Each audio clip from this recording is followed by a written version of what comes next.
Hello and welcome back to Football Match Daily. We're here for episode 4 of Trip to Europe. Today we'll be talking about the group stage review and we will also be discussing the fixtures and their predictions in the round of 16. Uh, I, I got to know last week Ayush was quite happy that he got rid of me, but as you can see, he's not here with us today. So that's what happens when you say stuff about me. Uh, but we are joined by Abhik, who is our guest for today. He's part of a little podcast group called the Regista Role. They make they make they make I think audio videos on Spotify and YouTube. So check them out. We'll link them down. So let's get into it then. Group A, our beloved dark horses, have finished last with 0 points. Uh, is anyone surprised? Or I really want to know, Chinmay. The world is surprised, buddy, because I think everybody said Turkey might be fighting for second or third spot, and to see they scored one goal and they conceded eight. So that just tells you what a shocking tournament they had. And they had this standout defender from the Premier League, Soyuncu, but he was like invisible for the whole tournament. So I don't know what went wrong with them. And Italy totally dominated that group. So you can um, hear me out, and you can agree when I say that Italy are one of the huge favorites for 2020. They've conceded 0 goals in the group stage. Yeah, And England did too, but I mean, okay, let's get back it's to England later. Let's not compare England and Italy at the moment, please.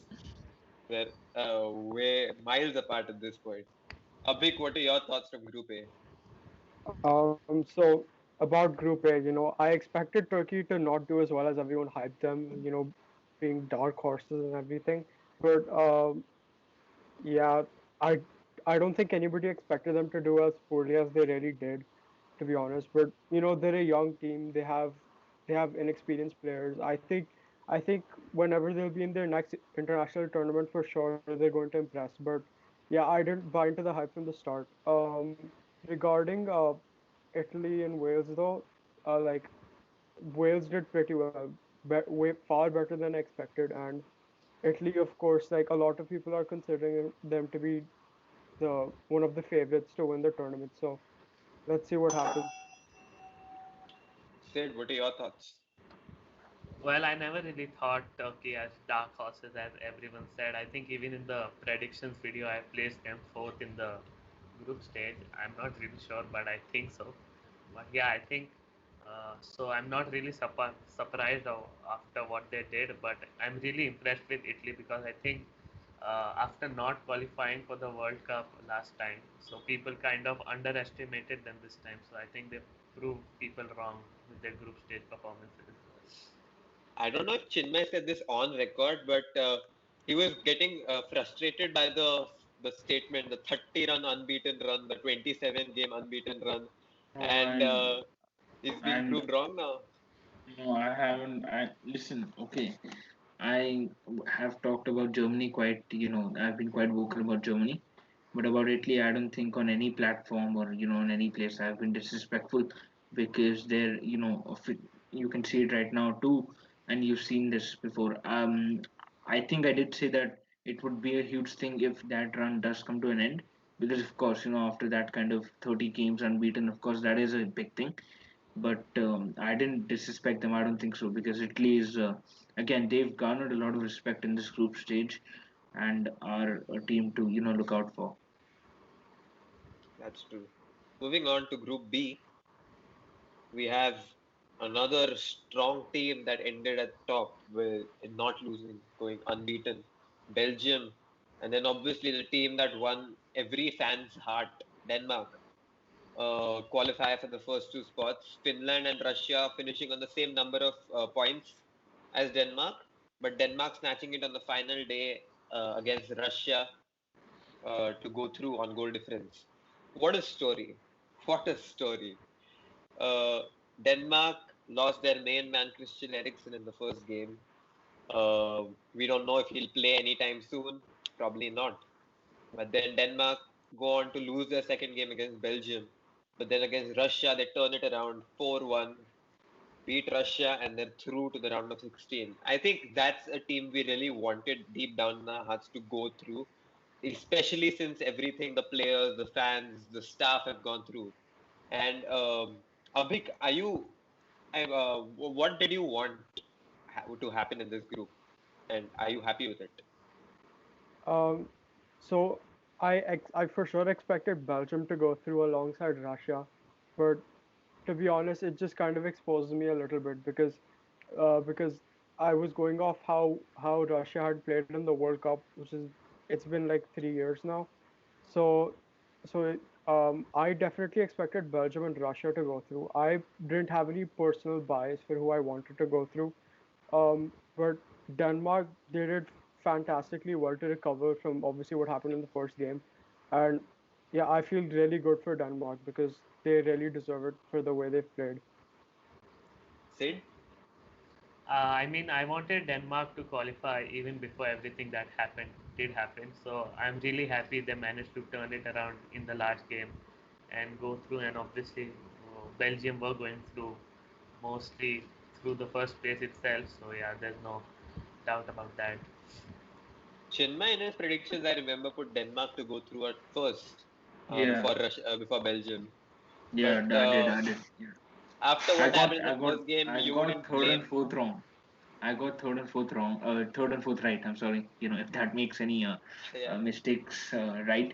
But look, now everybody's going to be saying that who knows. A biased Denmark fan will always say that we might have come first if Christian Eriksen played all games. But it is an amazing story to come back from. I think this group was the group where I think the games were played at 12:30 if I'm not wrong, yeah, because I remember staying up, and Denmark were last in the group before the match kicked off, and they're thrashing against Russia. They got the better Russia, and they just overjumped Finland and Russia to get that spot. So quite a success story in the last in the dying moments of the group. we are going to have a lot of last gasp drama from other groups, not Group C per se. But looking at Group C, we had three teams going through from this one: Netherlands, Austria, and Ukraine. Nobody really expected North Macedonia to maybe come over Ukraine and Austria. We mentioned before how Netherlands have maybe the easiest group. Um, they also went unbeaten, evidently, and but I think a lot of people were impressed by the way Ukraine performed throughout the group stage. I think the first game they scored two against Netherlands to go on the lead, only for Netherlands to come back. So, Chinmay, what do you take away from this group? Well, Netherlands won beaten. So far we've seen Netherlands, Belgium, and Italy one beaten in the first three groups. But out of all of those three, Netherlands were the most, or I would rather say, sorry, I would say the least convincing, because they actually faced a lot of peers against these three teams. A lot of things they don't show up in the scorecard. When you say 2-0, it doesn't really show you the picture of the game. But Netherlands were tried and tested, and this is where I think they might just face a problem in the coming stages. Although all that being said, yes, you are right about Ukraine. They did impress a lot of teams, and Austria too. Arnautovic in the first game, and in the last game too, they had quite a good performance. So quite good for them. Abhik, your thoughts? Well, regarding Group C, I didn't have any I really didn't pay attention to Group C at all throughout like the whole tournament so far. But Netherlands played 3-1-3. I guess there's not much to say. Like they aren't particularly favorites, but they've done what they can do. Austria, Ukraine. I mean, when you have North Macedonia in as the fourth team, it's like 3 3 points. So like I expected the top three in the group C to go through for sure. And about North Macedonia, like I didn't even know they were in the Euros. So See, I would have overlooked their kit if they maybe got a point away from the group, but no points for that either. Sid, what are your thoughts? I wanted Ukraine to, qualify from this group, and that's why I placed them second in the prediction video. But I think even after finishing third, they didn't manage to qualify. So there's that. And obviously, I think, like you said, this was a pretty easy group, probably the most easiest. So I think there were no doubts Netherlands were going to finish first. And even after I think losing Van Dijk, they performed really well overall. So yeah, I think they deserve it, obviously. Group D, we have, I think the group Chinmay wants to talk about a lot, going unbeaten, 3 clean sheets, but scoring only two, and 2 goals from the under criticism Raheem Sterling, who I doubt would be under a lot of criticism now. But let's make Chinmay wait to give his thoughts on this one. Sid, Yeah, I mean, obviously, like you said, Sterling was under criticism a lot this season, and it's I think both the goals coming from him. It's been a really good thing for him to shut down his haters at least for the time being. And yeah, I think it says a lot about the team as a whole. They're not as good as people probably expected them to be. One of your less liked wingers scoring both the winning goals. So and where's Harry Kane? I'm asking you, where is Harry Kane? I mean, I don't know why you're asking me. It's not like I can answer it. It's only Kane who can answer that. That's true. Chinmay, thoughts? Doesn't matter where Harry Kane is. Doesn't matter. Did we lose a game? That Okay. isn't the point. You No, talked about Netherlands being listen. vulnerable No, I because agree. I agree. So I'm not. I'm exactly what I'm trying to say. I'm not going out and saying that England are in the best of form. I'm not saying that. I never said that. They were very tenacious against Croatia. Uh, Scotland, I was genuinely scared after watching the game because I thought, you know what, we might just lose one goal from McCain or someone, and we might just lose 1-0. But just want to put out a few points here again, Videep, just to counter you. Only scored 2 goals, doesn't matter. We got 7 points on the board, so you know it works for us. Okay, 1-0 victory is cool. We didn't concede, and we had Tyrone Mings in our defense for 2 games, and Maguire and Stones are finally back and looking good together in that game against Czech. And England, it's all about the hype, isn't it? They've played all the games at Wembley so far. The knockout game two will be at Wembley. So I think the best thing about England so far, I will come on to it when we discuss Germany too. But the best thing actually about England, I feel none of the other teams have it, is that we haven't even played our best players yet. So you know, you are trying to you will have a look at what I'm trying to say when I talk about Germany. So you know, we'll get back to that. Abhik, maybe even you were keeping an eye out on this group. yeah, I was. Fair play to England. They didn't concede any goals. I mean, Southgate ball. So, um, but yeah, England. I think most non-England fans expected them to play the way they did. Even though they did top the group, they weren't very convincing, especially against Scotland. Um, and yeah, there's not much to say more about that, I guess. Just that I just don't really understand the hype behind England. Specifically because of their manager and the whole back three that they want to play. Even though they've played a back four, I think against Czech Republic and Scotland, I think All 3 games, all three all All three games. three games. games, yeah, we went with a 4-3-3 or a 4-2-3-1. You know, interchanging Yeah. between those two formations. Yeah. Yeah, so yeah, that about England, and then Croatia. I think I think Croatia definitely scored.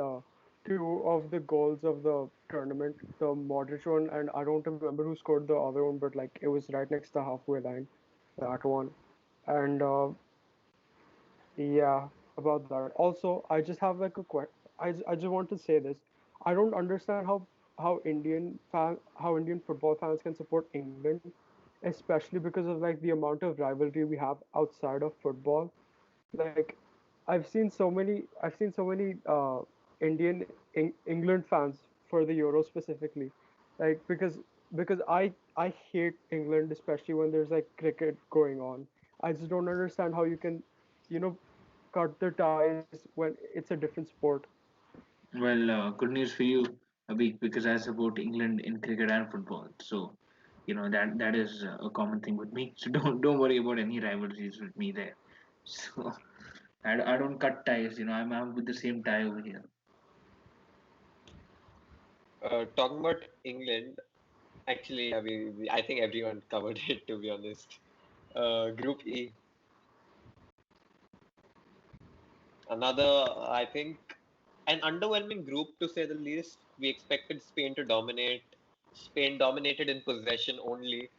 Maybe got a few goals in the last game, but that's all, to be honest. They missed a couple of penalties in their final two games.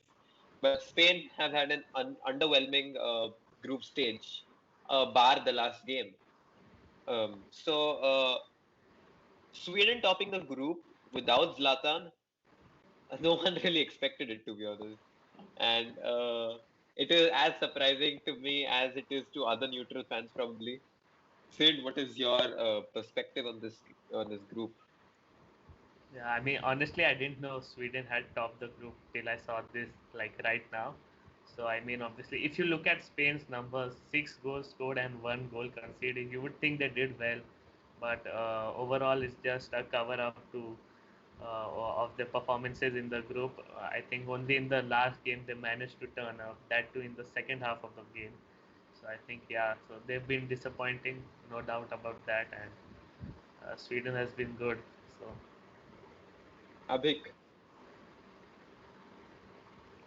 You know, hot take. A lot of people are saying that uh,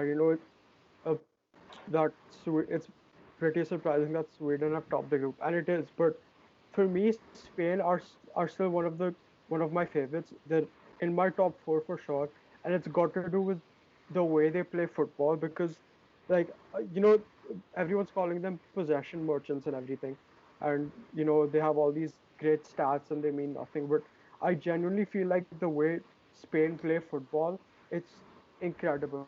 Like they're an absolute joy to watch. So for that reason, I still have them as one of my favorites, despite not topping the group. Um, on Sweden, Sweden or Sweden. Lindelof plays for Sweden, so I I did sort of back them in this group, and yeah, there's not much to say. Just but that Abhik, you talk about how Spain plays. There's no point of playing beautiful if you can't score, can you? I mean, I'm pretty sure they will score and they will go far into the tournament. It's just that they need to be more clinical, and maybe that comes down to dropping Morata for Ferran Torres, who I personally think is a very underrated player. So yeah. Also, Sid, you can like enjoy this moment because I'm praising a City player. I never do that at all. So yeah. Chinmay, finally. Your thoughts on this group? Spain, I totally agree with what Abhik said because look, again and again, these kind of things will come up, but sometimes you don't look at goals and you look at the way a team plays, and it does please you. And that for someone like Abhik, that is pleasing him, and it's true. He's not wrong there. But let's talk about this being a European Championship now. They did cover up pretty well.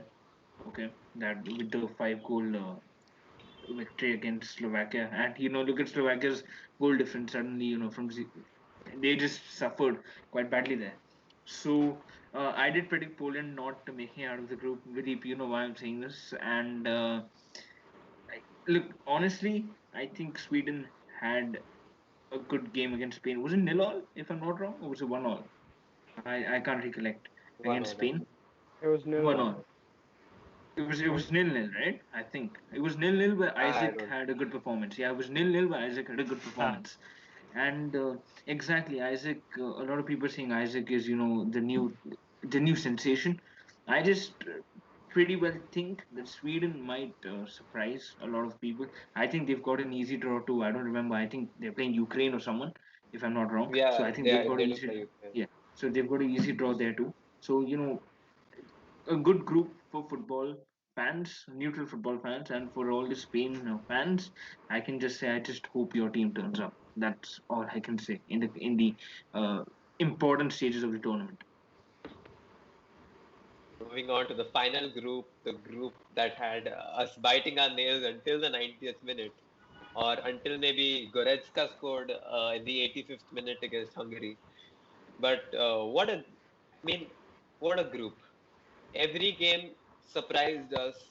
Every game brought a new set of results. Maybe the new people coming up, and it just proved one thing: Cristiano Ronaldo cannot be stopped on the international stage. He is the top scorer of the league of the tournament. But France maybe had the most secure, just by a margin, the most secure lead for the final group stage game. But Hungary really surprised us all. And maybe I think whatever happened in this group, I think Hungary should be the most proud for the points they've picked up. And to be honest, I did expect Portugal to finish up top, but Germany dismantled Portugal. What a game that was. So I'll just take your thoughts, Chinmay. Well, you said the proudest should be Hungary, and I think the most embarrassed should be France. I'll tell you why. Because they weren't able, with all of that squad depth they've got, Hungary had a good performance. But what was Mbappe doing with that dive? I mean, come on. If you play with Neymar, you start playing like Neymar. Is that the way you do? Is that the way you go about your football now? What was happening last night? I mean, look, I don't care. I don't care if you look at me as a United fan or not right now. Paul Pogba was amazing yesterday. Paul Pogba and Kante were amazing yesterday together. And that just proves again, United, please send a center defensive midfielder, please. But, that tells you France, they had two chances.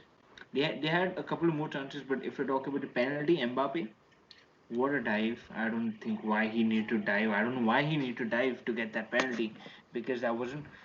Bruno was dropped for Portugal yesterday, so that was some big news. And then he was dropped for Renato Sanchez, Golden Boy of 2016, and what a performance by Renato too. So he justified it.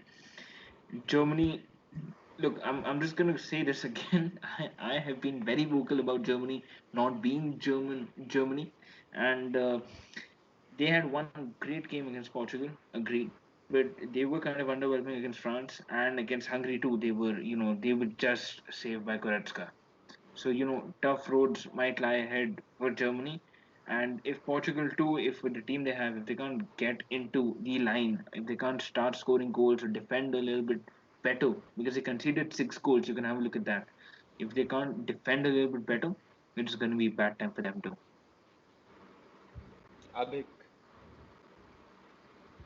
Yeah, on Group F, I was, my heart was beating so fast at like the 89th, 90th minute of the last day, the match day, because it was very, very tight. Like in my opinion, the last day of the tournament so far, it's been the most exciting. We had some fantastic results, like obviously Portugal, France, and Germany, Hungary. Then we had Sweden 3-2 Poland. We had Spain 5-0 Slovakia. So yeah, it was really good day for the tournament overall. And I'm just happy that Portugal went through. Third place or whatever. I feel like we were decent against France and we were really good against Hungary. Um, I just feel like we against Germany we should have been tactically smarter because they were obviously exploiting those wide spaces, and it's going to be very interesting because neither France, Germany, nor Portugal, none of them have really been as good as most people expected them to. But that's what you get when you're in the group of death.